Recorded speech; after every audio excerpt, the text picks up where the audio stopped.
இரு கையில் ஏந்தி தாலாட்டுவேனே. காற்றோடு தலை கோதி நதியோடு தவழ்ந்து உயிரோடு உயிராக உறவாடும் அழகே.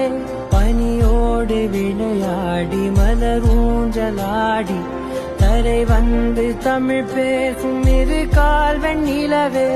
சிறகாக உன்னை நான் ஏந்தி செல்வேன், சினுங்காமல் உன்னை நான் பார்த்து கொள்வேன். ஒரு கோடி இன்பங்கள் உன்னை பார்த்த நொடியில், நான் வாழும் நாள் மட்டும் நீ எந்த மடியில். உன்னை ஈன்ற பொழுதிங்கு கடவுள் தன் முகம் பார்த்த பொழுது உன் பாதம் தொழுது. ஆராரி